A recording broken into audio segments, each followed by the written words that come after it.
Saudações, meus amigos, Cristiano, canal Russificando. Hoje nós vamos falar aqui a respeito de um fato ocorrido recentemente na Europa, diz respeito ao discurso do presidente da República Federativa do Brasil, Jair Bolsonaro. Então a primeira pergunta que eu quero fazer para vocês que acompanham o nosso canal, independente de escolha política, independente de ideologia político-partidária, a pergunta é muito objetiva. Será que vocês que acompanham esse canal não têm vergonha de ter colocado um indivíduo tão estúpido na presidência? Vocês leram as notícias hoje nos noticiários internacionais a respeito do discurso do presidente do Brasil em Davos, na Suíça, para quem não sabe? Caso vocês não tenham nenhuma noção de política, de relações internacionais, saibam vocês que esse é um encontro internacional, no qual participam geralmente as principais economias do mundo. Evidentemente, as economias, chefes de Estado, jornalistas, representantes de seus países que trazem à tona uma série de questões econômico-sociais, questões de relevância para o mundo, inclusive por se tratar de questões relacionadas, por exemplo, ao consumo. Qualquer país desenvolvido quer que um país com mais de 100 milhões de habitantes tenha uma economia suficientemente forte para que, pelo menos, desses 100 milhões, digamos, uns 10%, possam comprar uma quantidade significativa de suas mercadorias, de seus carros, de seus telefones, celulares. É como você imaginar, por exemplo, que você tem uma padaria. Você precisa que as pessoas do seu bairro ganhem, pelo menos, digamos, diariamente um valor que permita a essas pessoas comprar um pão, e claro, não apenas um pão, como também um suco, um café, um pão com doce na sua padaria, que assim você vai lucrar mais. E o que o Brasil foi fazer em Davos, né? Agora com o novo presidente? Primeira coisa que chama a atenção, que inclusive foi noticiado nos jornais, pelo menos isso está nos jornais. Se isso realmente corresponde à realidade ou não, isso é outra questão. Mas, pelo menos, eu vou comentar aqui o que foi publicado. Como é que o sujeito vai para um outro país, um sujeito que é um chefe de Estado e de governo, no caso da República Federativa do Brasil, que é o presidente da República, sem levar sequer uma pessoa capacitada para conversar, para fazer um discurso em língua inglesa? A comitiva do presidente Jair Bolsonaro não tinha um sequer que falasse inglês. Nem ele, nem o filho dele, nem ninguém. Quer dizer, um sujeito que diz tanto, né, gostar dos Estados Unidos, né, morrer de amores pelos Estados Unidos da América e não sabe sequer falar inglês. É algo, no mínimo, ridículo, para não dizer patético. Já começa daí. O sujeito, quer dizer, frequentemente encontra-se com nomes como Steve Bannon, que queria tanto ver o presidente Donald Trump e não tem ele capacidade para se comunicar numa das línguas mais difundidas no mundo, uma língua utilizada no comércio internacional, e, claro, não ter pessoas capacitadas o suficiente para desempenhar essa função. Esse é o primeiro ponto. Segundo ponto, ele que fretou um avião para ir até Davos, chegou lá, foi comer em um bandejão, né, como chamam em alguns lugares no Brasil, né, quer dizer, para fingir que é humilde, o que não é. É um milionário que enfim, foi no avião de fato da presidência e que tinha o seu salário durante muito tempo, né, mais de milhões por ano. E sem falar, claro, no que ele recebia por fora.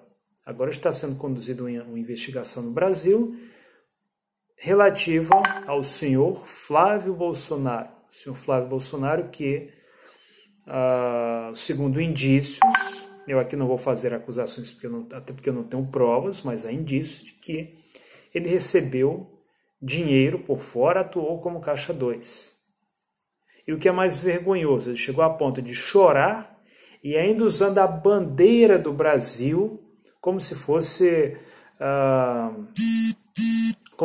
lenço para assoar o nariz. Quer dizer, uma vergonha, especialmente para um sujeito que se diz patriota. Porque se for um doido qualquer, um indivíduo, sei lá, né, do movimento,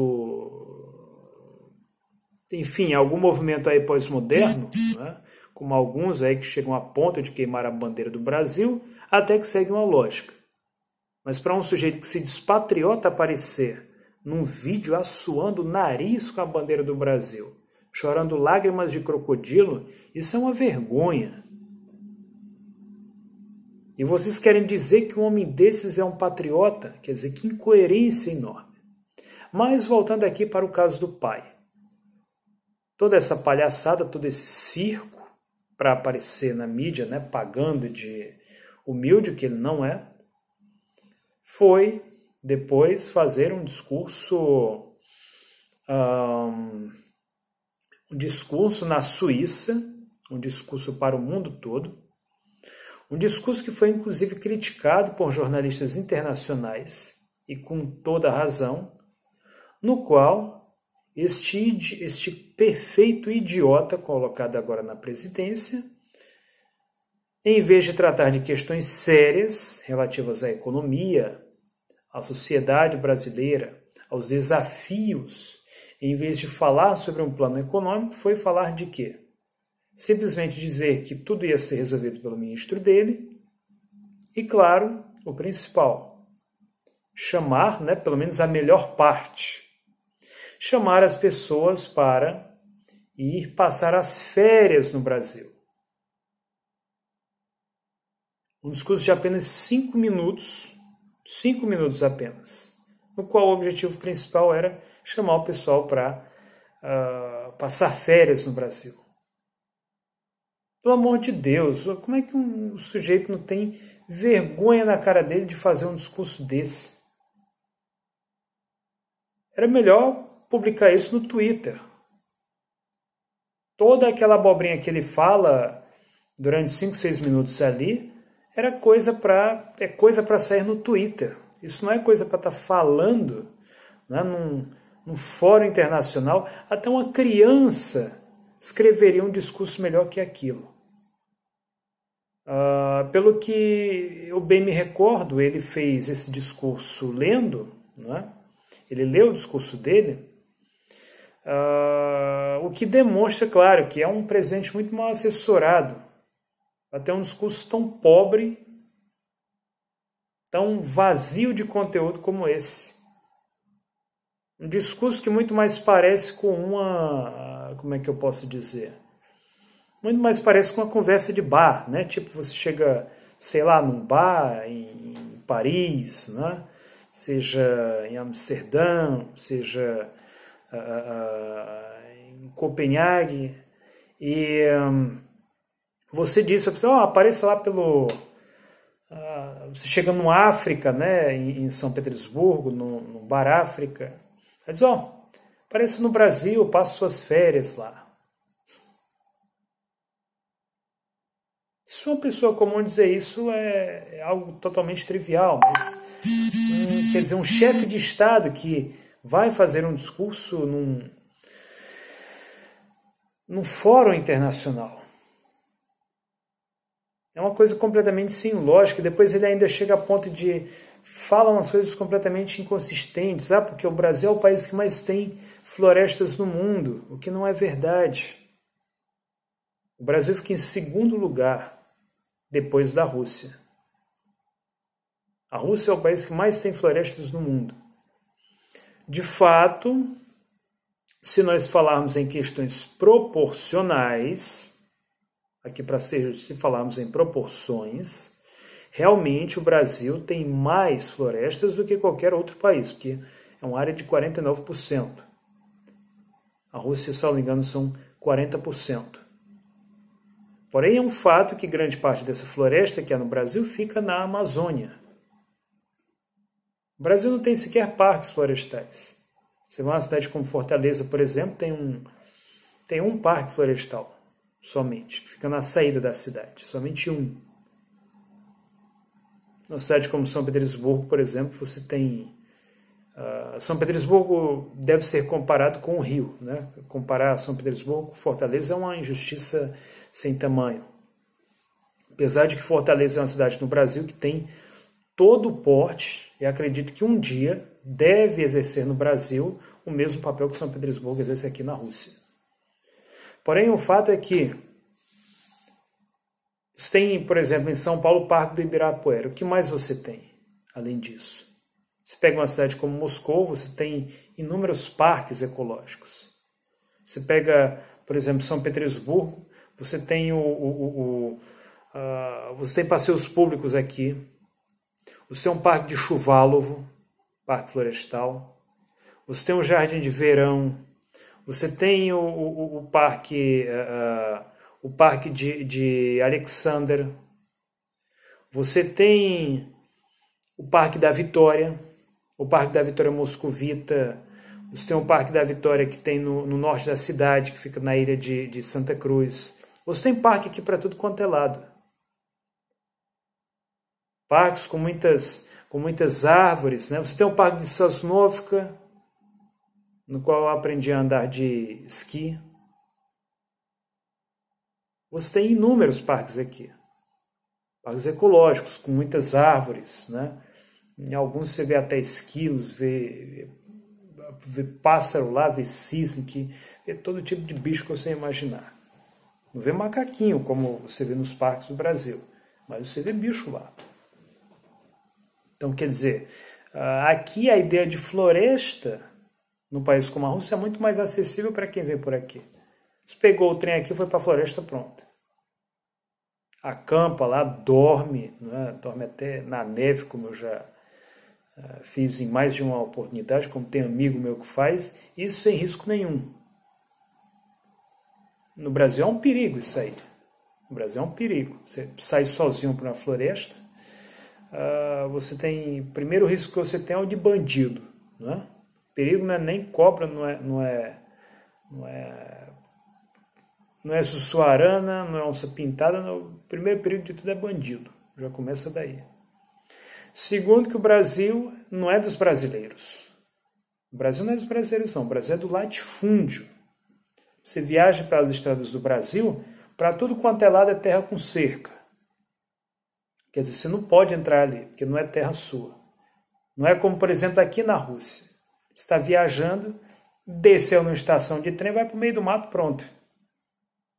Ali são terras de domínio público. Não tem cerca, né, de latifundiário. Então você pode passear pela floresta, pode fazer o que quiser. Só tem que ter cuidado, porque quando chega a época, por exemplo, de verão, você tem urso, né, tem lobo, tem bicho perigoso lá.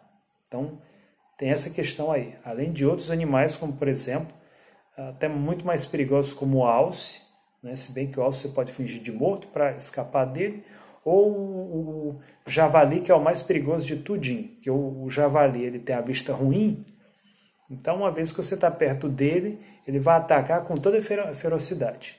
É um animal que é baixinho, que é troncudo, mas que a fúria, o ímpeto dele, né, o torna um adversário extremamente perigoso. Além da pele dele ser muito grossa, que você está com a faca ali, se você meter, ele continua resistindo. O urso, por exemplo, é um animal medroso. O Olavo de Carvalho se gaba de matar isso, é aquele urso, só que o urso é conhecido por ser um animal que você faz barulho, por exemplo, ele se manda. Sem falar que normalmente quando ele posta aquelas fotos dele lá no Facebook, são épocas em que geralmente eles começam um processo de hibernação. Quer dizer, matou um animal dormindo, né, para começo de conversa. Ali não tem nada de muito impressionante.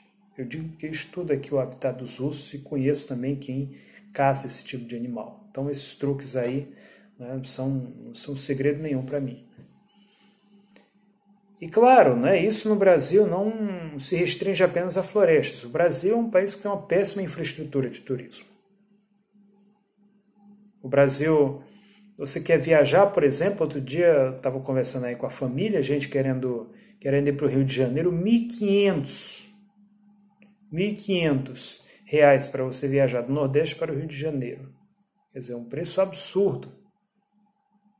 E esse preço por quê? Porque o Brasil não tem estrada de ferro. Quem era que queria construir estrada de ferro no Brasil? A Rússia, a RGD. Queria assinar acordos com o governo do PT para construir estradas de ferro. Só que, infelizmente, tiraram o PT do poder, tiraram a Dilma. Eles sabotaram esses planos. Já começa daí. O Brasil que tem, né, uma infraestrutura duvidosa de aeroportos. Não tem estradas de ferro. Um país de dimensões continentais sem estradas de ferro. Quer dizer, você vai para Natal, por exemplo, sai caro para você sair de Natal para ir ver Ouro Preto, por exemplo. Que o europeu, pelo menos falando aqui em europeus normais, né? Não estou falando aqui em tarado que freta avião de Amsterdã, da Holanda, para poder comer uma menininha, uma menor, ou no pior dos casos, um menininho na cidade de Natal. Como já aconteceu da Polícia Federal, né, mandar de volta avião para a Holanda por conta de tarado que se organiza em fórum de pedofilia. O europeu normal, ele quer ver o quê? Ele quer pegar uma praia, mas ele também quer ir a um museu, ele quer ver uma cidade histórica, ele quer ver ruínas, ele quer ver coisas que vão agregar ali a ele, né? Que vão agregar cultura. Não só praia, né? Tá olhando só para a praia. Ele quer alguma coisa que vai agregar alguma coisa para ele. E isso no Brasil. Você pega, por exemplo, uma cidade como Fortaleza, eu lembro que a vez que me deu foi vergonha. Estava trabalhando no evento do BRICS, chegou uma assessora de uma embaixada, né, da embaixada russa no Equador, e ela me perguntou o nome de museus que, enfim, tivesse alguma coisa para ver. Eu nem ia, claro, estar recomendando para ela o museu do Som e Imagem, que não tem quase nada.